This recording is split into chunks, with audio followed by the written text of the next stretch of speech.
வணக்கம். Welcome to ChandRaj cooking. இன்னைக்கு உளுந்த வடை செய்ய 1 கப் உளுந்து எடுத்துருக்கேங்க. அதை 3 வாட்டி கழுவி 2 மணி நேரம் ஊற வச்சு எடுத்துக்கலாங்க. இப்போ பாருங்கள், உளுந்து நல்லா ஊறி டபுள் மடங்காக கிடச்சிருக்கு. தண்ணியை வடிச்சிட்டு நம்ம மிக்ஸி ஜாரில் சேர்த்துக்கலாம். 2 பேட்சாக சேர்த்து நான் அரைக்க போகிறேங்க. காரத்துக்கு ஏற்ப பச்சை மிளகா 3 சேர்த்துருக்கேங்க. ஒரு துண்டு இஞ்சி அதோடு சேர்த்துக்கலாங்க. நான் இதை மாவுலேயே சேர்த்து அரைக்க போகிறேங்க. இப்போ மாவு ரெடி ஆயிடுச்சு. 10 சின்ன வெங்காயத்தை கட் பண்ணி சேர்த்துக்கலாம். அதோட கொஞ்சமாக கொத்தமல்லி தழை, கொஞ்சமாக கருவேப்பிலை, 1 டீஸ்பூன் சீரகம், 1 டீஸ்பூன் மிளகு, ருசிக்கேற்ப உப்பு, 4 டீஸ்பூன் அரிசி மாவு சேர்த்துக்கலாங்க. இப்போ உங்களுக்கு அரிசி மாவு இல்லைன்னா நீங்கள் உளுந்து ஊற வைக்கப்போ 2 டீஸ்பூன் பச்சரிசி சேர்த்துக்கலாங்க. இப்போ இந்த மாவை 5 நிமிஷம் கைவிடாமல் நல்லா பீட் பண்ணிக்கலாங்க. இது பீட் பண்ணுறப்ப தான் உங்களுக்கு உளுந்த வடை நல்லா ஃப்ளஃபியாக கிடைக்கும் எண்ணெயில் போட்டதும். இப்போ பாருங்கள், மாவு ரெடி ஆயிடுச்சுங்க. இது ஒரு பக்கமாக எடுத்து வச்சிடலாம். பொரிக்கிறதுக்காக எண்ணெய் சூடாயிட்ருக்குங்க. நாம் வடை தட்டிடலாம்.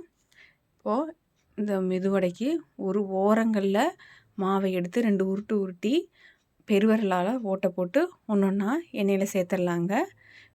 எண்ணெய் நல்லா சூடாக இருக்கணுங்க. அப்போ தான் இந்த மாதிரி போட்டதும் மேலே எலும்பி வரும் வடையெல்லாம். ஆயில் ஃப்ரை பண்ணுறப்போ நமக்கு அடிக்கனமான பாத்திரமாக எடுத்துக்கணுங்க. அப்போ தான் நம்ம போடுற வடை கீழே ஒட்டிக்காமல் மேலே அப்படியே எலும்பி வரும். இல்லைன்னா ஒட்டிக்கிட்டு எண்ணெயில் பிரிஞ்சு போகிறதுக்கு சான்ஸ் இருக்குங்க.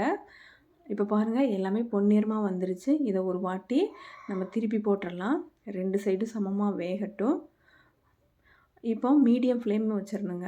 அப்போ தான் உள்ளே வெளியே கரெக்டாக வெந்து வரும். உளுந்து அரைக்க 1 டம்ளர் தண்ணி யூஸ் பண்ணேங்க. தண்ணி யூஸ் பண்ணி அரைச்சால்தான் மாவு பஞ்சு போல் வருங்க. நான் ஐஸ் க்யூப் எதுவும் சேர்த்தலைங்க. ஐஸ் க்யூப் சேர்த்தாமலேயே வடை பாருங்கள் நமக்கு எவ்வளோ ஃப்ளஃபியாக கிடச்சிருக்குன்னு. பாருங்கள், எல்லாமே ரெடி ஆயிடுச்சு. பார்க்குறதுக்கே ரொம்ப ஆசையாக சாப்பிடணும் போல் இருக்குது. இப்போ நம்ம இதை எடுத்துக்கலாங்க. 1 கப் உளுந்துக்கு மொத்தம் 27 வடை கிடச்சிதுங்க. ஆயில் கூட எனக்கு ரொம்ப செலவாகலைங்க. பாருங்கள், இதே மாதிரி மறுபடியும் ஒரு பேட்ச் போட்டு எடுத்துக்கலாங்க. பாருங்கள், வெளியே மொறுமொறுன்னு உள்ள பஞ்சு போல் நல்லா வெந்திருக்குங்க. உங்களுக்கு இந்த வீடியோ பிடிச்சதுன்னா ChandRaj குக்கிங்கை சப்ஸ்கிரைப் பண்ணிக்கோங்க. தேங்க்ஸ் ஃபார் வாட்சிங். தேங்க்யூ.